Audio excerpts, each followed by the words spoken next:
welcome to another edition of the Josh Hose Show. I'm your host, Claire Palmer, and with me is the head coach of the Massillon Tigers, Josh Hose. We want to once again thank our season-long sponsor, Reliable Heating and Cooling. Coach, welcome to the show. Thanks for having me, Claire. Coach, your Tigers are now 13-8 after beating Glen Oak in the Tiger Gym last night, 99-93. Would you consider last night's victory one of the biggest wins of the season? I'd say it's one of the biggest wins we've had since I've been here, 6 years. Just the way the kids responded after a tough stretch here. We've had a rough month. Let's put it that way, and a lot of close losses, some rough ones. Played some really good opponents, and Glen Oak was as good as anybody we played. We just came together as a team. It's kind of fun to watch you guys just make plays, and really, it wasn't a lot of. Nothing against Coach Harrison or myself, I guess, but there wasn't a lot of coaching out there. There was just guys making plays, and as coaches, sometimes you just stay out of the way and let them do that. So it's fun to watch our kids just go out there and play together as a team and make a lot of big plays down the stretch. Last Friday, Massillon lost on the road to Lake 76-65. Tell us more about that game against the Blue Streaks. Tough loss on the road. Lake's always tough to beat up there. They had a kid that was going for the career scoring record. Chance Kasenheiser is as good a player in the area as you're going to find. He was hurt beginning of the year, so the record's a little down from what it should be or what it would be. They came out and played differently than we'd seen them on film. They played some zone. They did some different things on offense they hadn't shown, and then they shot it really well. And so, we didn't shoot it as well. And we had, I think there was a stretch where we had a shot that cut it to one. Really good look, missed it, and then I think we ended up going the next minute and a half or 2 minutes, we go down 10. And that's kind of been our theme, unfortunately, for the last couple games here is we have a 3-minute window, a 4-minute window where a lead or a small deficit turns into a very large one.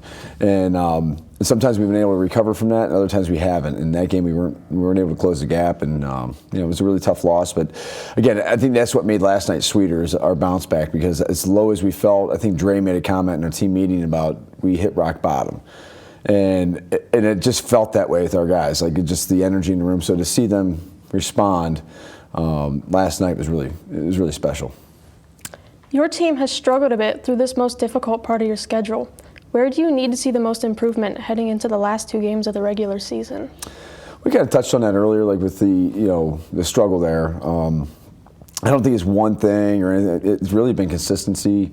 I think a little bit with some of the young guys we're playing, some of that's a struggle at times with the consistency. I think the one area we just got to improve at is team defense and offense. Both. I mean, in the sense when I say that's generic, but team means everybody's on the same page together. And we're rotating a lot of guys. I think defensively, sometimes you run into some bad rotations and some different guys being out of position. Plus playing, again, going back to young guys, that's the hardest area for them is to play defense. And then the second part of the offensive side of things is that playing as a team is just, we keep stressing them, make the simple, right play. Like, if you're covered and you got 2 guys on you, there's somebody open, find that open guy. Sometimes we try to do too much, and I feel like, you watch it on film, I think it's guys are trying to help the team by making a play, but they're making the wrong play at times instead of making the simple one. So that's one area we've been stressing. We got some time here to fix that before we get into tournament play, and we'll continue. We've been working on it for weeks, but it's a little different when you get in games and getting guys to do that. As the regular season winds down this week, let's get another update on the junior varsity and freshman teams. First, tell us about the freshmen. So the freshmen finished their season this week. We host a tournament here. I think it's our 3rd or 4th year of doing that, and that 3rd year.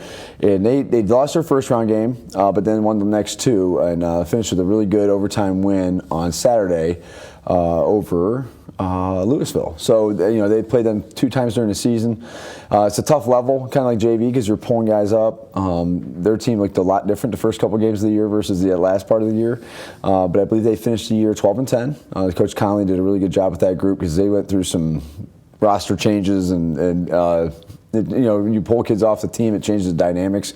And I think like kids like Braylon Gamble, Gio Jackson, Xavier Williams, it would be freshman team traditionally.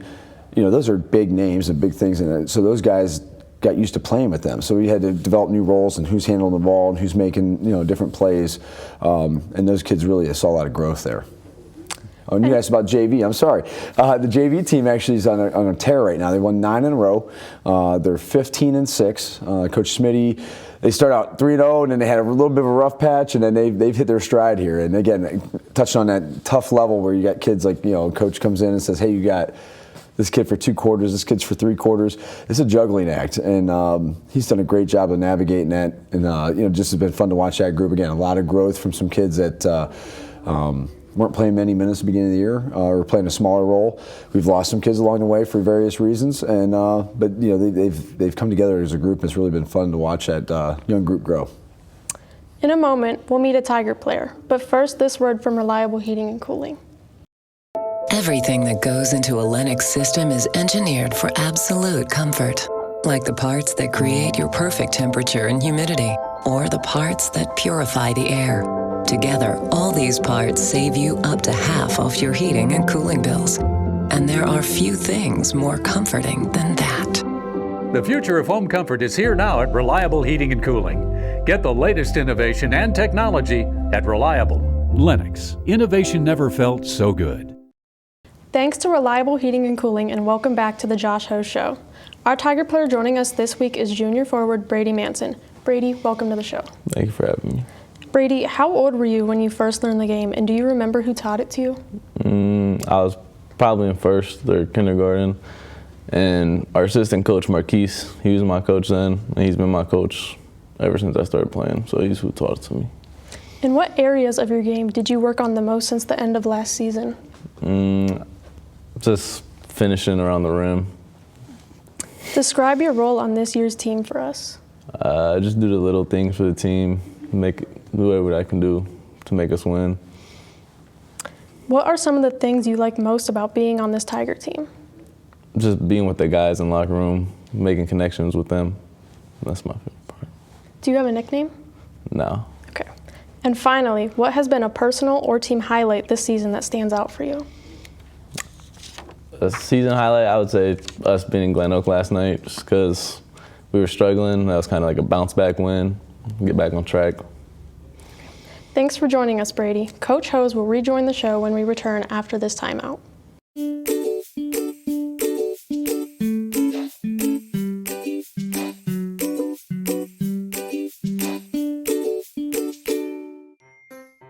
Hello, and welcome to the Stark County Humane Society. Today we're going to give you a few pointers when considering adopting a new furry friend.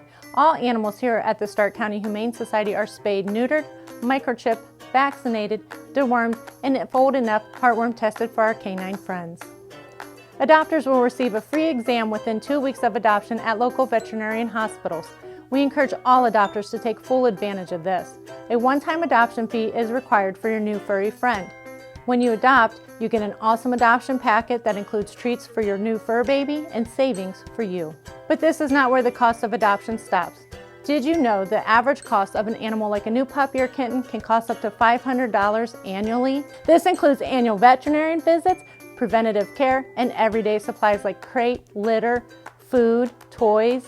But I hope this doesn't scare you away. Adopting an animal is a huge responsibility and a commitment.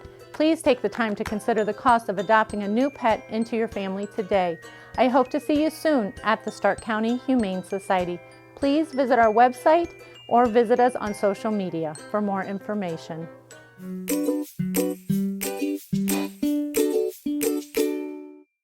Welcome back to the Josh Ho Show. Coach, we just spoke with junior forward Brady Manson in our last segment. Doesn't every successful team need a player like Brady to do so many of the little things in order to help the team win? Absolutely. It's funny you said that because that would be my description of Brady. He's a guy on every team that you need to be successful. We've been fortunate here to have some of those guys on some teams. Anthony Petra is one that comes to mind. Just guys that don't get maybe in the stat column. Like Brady, we joke about it, he's leading our team in fouls, but Brady's also playing guys that are 6 inches taller than him every night, and he ends up getting a raw deal on some calls, but it frustrates him, and his minutes suffer. But the thing I appreciate with him is he always runs over to the side of the bench, high fives everybody. You talk about a team player and a culture guy. Those are the things that are going to make him more successful in life because he puts others first. He puts the team first. He's a captain for us as a junior. Guys respect his work ethic. he's a great kid. Just at school, he takes care of business. Does the right things, and I can't say enough about what he does for our team. I know, like I said, he doesn't get probably the praise that that Chris and Jadis get sometimes, the scoring points, but this team doesn't go without him. Your team features quite a few freshmen and sophomores playing on the varsity. Have you seen the improvement in those younger guys that you had hoped for from earlier in the seasoning? Oh, absolutely. And I don't think it shows up all the time in stats, just because of the level. I was sitting there talking to Gio and Xavier last night, and Braylon, like 3 freshmen that played in that game. And Braylon's a small role last night, but I'm like, those are major minutes in a game like that, and there's no insignificant minutes or seconds even. He played at the end of a quarter because we were trying to save somebody from the 3rd foul, and I just said, do you guys realize how hard it is to do what you guys just did? 3 freshmen playing in a major varsity game at the end of the season. My son's in 8th grade, so I've been watching a lot of those games, and I look at what those guys are playing in last year to now. It's a whole 180 difference of what they were doing. And for them to do that, it's been amazing. You mentioned sophomores. You're talking about Jadis and Isaiah. Obviously, Jadis saw varsity level last year as a freshman. And this is sophomore year, you think it's going to be easier. Sometimes it's harder because that sophomore year, there's expectations. There's teams have a scout out on you. They know your tendencies. The players have expectations. They go into expecting to be better than they were the year before. And you see some of that sometimes where they try to force things and try to overplay. So I think Jadis has had that year where he's looked really great at times, and these other games where he's struggled, and that's normal. And we had a team group meeting, and we're talking about with our freshmen and sophomores, what they're doing is not normal. To play on a varsity level, at that age is not they're ahead of schedule. And so him and Isaiah, who's played some major minutes for us, his role's changed a little bit as the year's going on.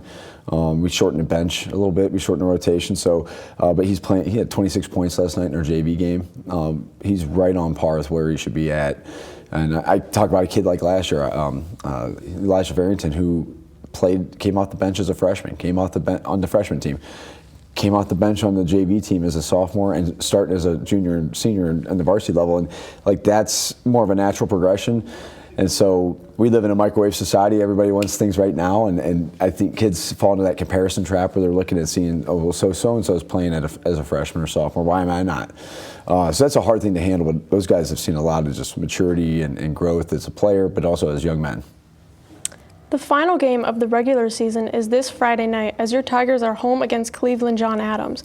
It will be senior night. How do you plan to honor the 3 seniors on this year's team? Hopefully honor them with a win and with a great effort. But we have 3 really cool seniors.